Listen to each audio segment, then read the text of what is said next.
Bab 1423, sungguh ketidakadilan yang besar.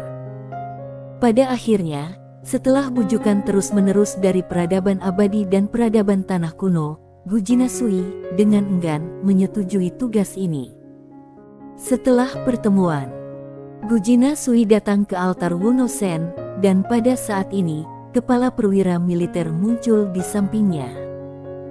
Kepala perwira militer bertanya, "Bukankah kamu mengatakan akan lebih baik jika peradaban tanah kuno dan peradaban abadi tidak bergabung? Mengapa kamu berubah pikiran?" Gujina-sui berkata dengan tenang, "Dari sudut pandang peradaban Sui Ming kita, akan lebih baik jika peradaban tanah kuno dan peradaban abadi tidak bergabung. Akan lebih baik jika kita menelan mereka secara langsung, dan manfaatnya akan dinikmati oleh peradaban Sui Ming saja. Tetapi, dari sudut pandang Tuan Ye, akan lebih baik jika ketiga peradaban bergabung."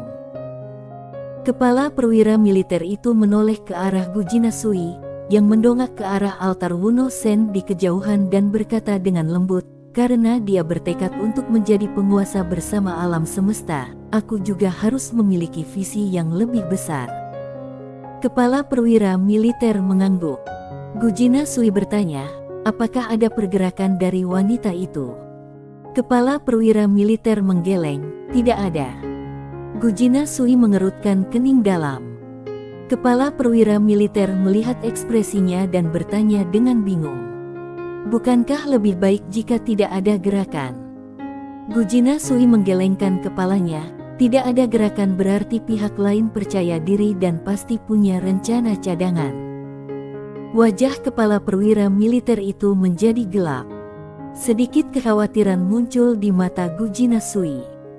Dia tidak takut dengan lawan yang terbuka, tetapi dia hampir tidak tahu apa-apa tentang pemilik pena Tao. Karena dia tidak tahu apa-apa, dia tentu saja tidak tahu bagaimana pihak lain akan bergerak. Musuh ada dalam kegelapan, dia ada dalam cahaya.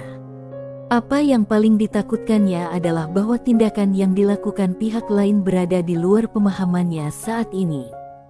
Sulit. Gujina-sui menatap Sander Ye di altar Wuno-sen, dengan tatapan rumit di matanya, dan berkata, "Jalannya tidak gampang." Kepala perwira militer berkata, "Jika ingin menjadi penguasa bersama alam semesta, bagaimana jalan ini bisa gampang?" Gujina-sui tersenyum dan berkata, "Betul." Kepala perwira militer berkata, "Kalau begitu, Fasafan." Gujina-sui berkata, "Jangan khawatir tentang orang ini, dia adalah salah satu dari kita. Awasi saja Honi Sang. Orang ini kemungkinan besar memiliki hubungan dengan pemilik pena Tao." Kepala perwira militer itu mengangguk sedikit, "Ya." Gujina-sui berkata lagi, "Sejauh yang aku tahu, wanita itu membawa pergi seorang gadis." Kepala perwira militer berkata, "Maksud kamu?" Gujina-sui berkata, "Gadis itu punya hubungan dengan Tuan Ye. Aku khawatir mereka akan membuat keributan tentang gadis itu." Pada titik ini, dia tiba-tiba menggelengkan kepalanya dan mendesah, "Situasi ini terlalu besar dan terlalu rumit. Aku benar-benar kelelahan." Kepala perwira militer bertanya, "Lalu mengapa kamu memilihnya tanpa keraguan?" Gujina-sui meliriknya dan tidak berkata apa-apa. Kepala perwira militer itu sedikit tidak senang. "Bisakah kamu berhenti memandangi saudaramu seperti memandang orang bodoh?" Gujina-sui berkata, "Tahukah kamu mengapa ayah dan bibinya tidak membunuhku?" Karena saat dia berbicara, ekspresi rumit terpancar di matanya, "Mereka memberiku kesempatan. Jika aku tidak tahu apa yang terbaik untukku, apakah menurutmu aku bisa bertahan?" Kepala perwira militer. Kepala perwira militer itu mendesah, ayahnya memperlakukannya dengan sangat baik. Dia melakukan banyak hal untuknya, tetapi dia tidak mengatakan apapun. Kepala perwira militer bertanya, "Mengapa kamu tidak mempelajari waktu dan ruang di pagoda kecilnya?" Gujina-sui menatapnya lagi. Wajah kepala perwira militer itu tiba-tiba berubah hitam seperti arang. Pandangan ini benar-benar menghina, dan dia tidak dapat menyangkalnya, yang membuatnya merasa sangat tertekan. Gujina Sui tidak berniat menghinanya lebih jauh lagi, dan berkata, "Pergi cari seorang manusia primitif dan lakukan gerakan menghancurkan bintang dengan satu tangan, lalu minta dia mempelajarinya. Menurutmu apa yang bisa dia pelajari untukmu?" Kepala perwira militer Gujina Sui berjalan perlahan ke kejauhan. Ketika dia tiba di depan altar Wuno Sen sedikit bergetar, dan kemudian Sander Ye perlahan berjalan keluar dari sana. Sander Ye tersenyum dan berkata, "Nona Sui." Gujina Sui menatap Sander Ye, "Apakah kamu mendapat banyak keuntungan?" Sander Ye mengangguk, "Hasil panennya sangat besar." Gujina Sui berkata, "Itu bagus." Sander Ye berkata, "Apa yang ingin kamu bicarakan padaku?" Gujina Sui berkata, "Aku telah meyakinkan peradaban tanah kuno dan peradaban abadi, dan mereka setuju bahwa kamu dapat bergabung dengan tanah kuno." Sander Ye terkejut. "Mereka setuju?" Gujina Sui mengangguk, "Ya." Sander Ye sedikit terkejut, "Nona Sui, bagaimana kamu melakukannya?" Gujina Sui berkata dengan tenang, "Tentu saja, ini perlu dipikirkan, tetapi semuanya adalah masalah kecil. Aku datang kepadamu karena aku ingin menanyakan sesuatu kepadamu." Sander Ye meliriknya dan berkata, "Kamu tanyakan." Gujina Sui bertanya, "Seberapa banyak yang kamu ketahui tentang pemilik pena Tao?" Sander Ye berkata dengan suara yang dalam, "Aku tidak tahu banyak, tapi yang ku tahu dia adalah mantan saingan ayahku. Dan dia tampaknya punya hubungan dengan kakekku, tapi aku tidak yakin dengan detailnya." Gujina Sui berkata, "Aku curiga dia menargetkanmu." Wajah Sander Ye sedikit dingin, tidak diragukan lagi, itu dia. Gujina Sui berkata, "Sekarang dia berada dalam kegelapan dan kita berada dalam cahaya. Kita sangat pasif." Sander Ye mengangguk, "Aku tahu, tapi apa daya." Saat dia mengatakan ini, dia merasa agak tidak berdaya. Meskipun dia tahu bahwa pemilik pena Tao mencoba menipunya, dia benar-benar tidak punya cara untuk melakukan apapun padanya. Gujina Sui berkata, "Ada cara." Sander Ye tercengang. Gujina Sui menatapnya, matanya sedalam langit berbintang yang luas, yang membuat orang terpesona. Sander Ye langsung mengerti maksudnya, dan berkata dengan kaget, "Maksudmu?" Gujina Sui menatapnya, "Jangan katakan itu." Sander Ye menatap Gujina Sui tanpa berkata apa-apa. Gujina Sui berkata, "Mari kita masuk ke pagoda dan berbicara dengan tenang." Sander Ye mengangguk. Keduanya memasuki pagoda kecil. Keduanya duduk di ruang terbuka dan berbincang cukup lama. Gujina Sui tampak sangat tenang sepanjang waktu, tetapi Sander Ye menjadi semakin bersemangat saat mereka berbincang. Tidak seorang pun tahu apa yang mereka bicarakan. Setelah meninggalkan pagoda kecil itu, mata Ye menjadi berbeda ketika dia melihat Gujina Sui. "Sungguh berbakat." Gujina Sui berkata, "Kamu terus berlatih dulu, aku akan melakukan sesuatu, tolong pinjami aku pagoda milikmu." Sander Ye mengangguk cepat, "Oke." Sambil berkata demikian, dia menyerahkan pagoda kecil itu kepada Gujina Sui. Gujina Sui berkata lagi, "Pedangmu." Tanpa ragu-ragu, Sander Ye mengeluarkan pedang King Xuan dan menyerahkannya kepada Gujina Sui, "Ambillah." Gujina Sui mengambil pedang King Xuan dan pagoda kecil lalu berbalik untuk pergi. Sander Ye menatap kepergian Gujina Sui sambil berpikir. Tanpa banyak berpikir, dia kembali ke altar Wuno Sen dan terus berlatih. Dia hampir menguasai keterampilan pedangnya, dan yang perlu dia lakukan sekarang adalah mengasahnya. Lembaga pemikir. Di dalam paviliun, Dao leluhur duduk di depan meja, menatap tumpukan dokumen rahasia di depannya. La merasa pusing.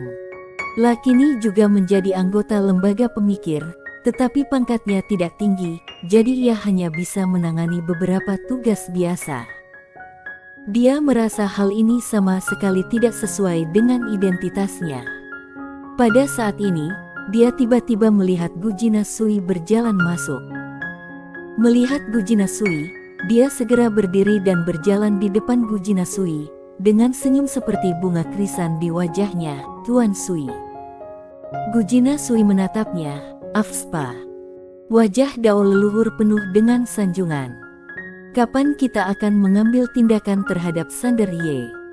Biar ku beritahu, orang ini punya bakat yang mengerikan, dan kecepatan peningkatannya sungguh keterlaluan. Maaf saja, jika kamu memberinya sedikit waktu lagi, dia akan meninggalkan seluruh peradaban tanah kuno milikmu. Jadi, jika kamu ingin menghadapinya, kamu harus melakukannya secepat mungkin, dan kamu harus kejam. Kamu tidak boleh ceroboh dan meremehkan musuh, dan langsung menggunakan seluruh kekuatanmu untuk menghadapinya." Gujina Sui mengangguk pelan. "Saranmu sangat bagus. Kamu orang yang berbakat. Lakukanlah dengan baik." Setelah mengatakan itu, dia berjalan pergi. Di belakangnya, Dao leluhur mengingatkannya lagi, jangan meremehkan musuh. Di dalam paviliun kecil, Gujina Sui duduk. Ada beberapa berkas rahasia di meja di depannya. Dia membukanya. Ketika dia melihat berkas rahasia terakhir, alisnya berkerut dalam, "Suga." Begitu dia selesai berbicara, seorang wanita di dalam meja muncul tidak jauh di depannya. Gujina Sui berkata, "Bagaimana?"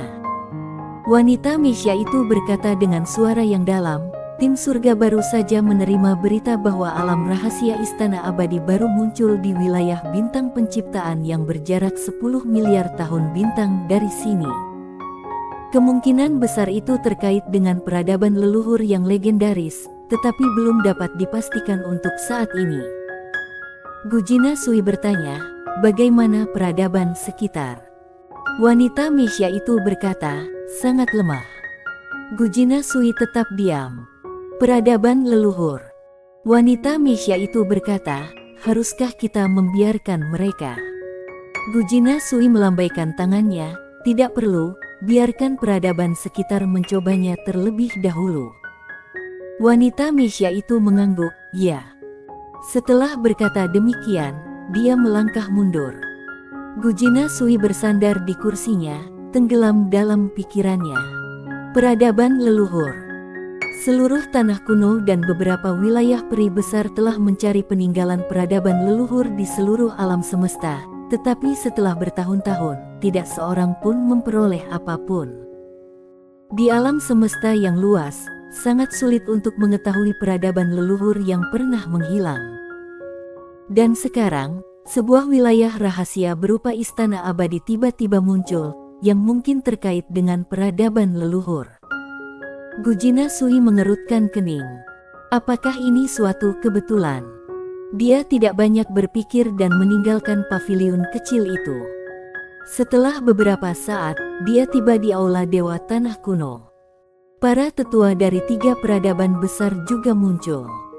Melihat Gujina Sul, Kyo dari peradaban Tanah Kuno segera menunjukkan senyum cerah di wajahnya. "Nona Sui, bagaimana? Apakah kamu memperoleh sesuatu?" Wajah Gujina Sui langsung berubah dingin. Sander Ye itu sangat sulit bergaul. Wajah Kyo tiba-tiba menjadi gelap. "Apakah dia ingin bertarung dengan kita?" Cenol Li dari peradaban abadi juga berkata dengan suara yang dalam, "Jika ini benar, maka kita harus segera bergabung dan membunuhnya secara langsung." Tapi, sambil berkata demikian, dia memandang Gujina Sui, apakah dia benar-benar ingin melawan kita? Gujina Sui berkata, dia tidak punya niat seperti itu, tetapi dia juga tidak mau bekerja sama dengan kita. Cenol Li bingung, mengapa? Gujina Sui berkata, dia mengatakan kita terlalu lemah dan tidak layak bergabung dengannya. Apa? Kyo langsung marah. Beraninya dia. Apakah dia begitu sombong? Dia membuatku sangat marah. Ayo lawan dia, jangan menahan diri. Wajah Chenol Li juga sangat jelek. Sander Ye benar-benar sombong. Pada saat ini, Gujina Sui berkata lagi, tidak perlu seperti ini, karena dia tidak berniat menjadi musuh kita. Oh, ngomong-ngomong, dia juga memberiku sebuah pagoda. Pagoda. Keduanya agak bingung. Gujina Sui membawa mereka langsung ke pagoda kecil. Kedua orang. Kyo berkata dengan suara gemetar, Dia memberikannya padamu. Gujina Sui mengangguk, ya. Chenol Li gemetar dan bertanya, kenapa? Kenapa? Gujina Sui berkata dengan tenang, dia bilang benda ini sudah ketinggalan zaman dan sayang untuk dibuang, jadi dia memberikannya kepadaku. Kyo melihat sekeliling, suaranya masih bergetar, bisakah kamu mengenalkan si pemboros ini kepadaku? Bersambung.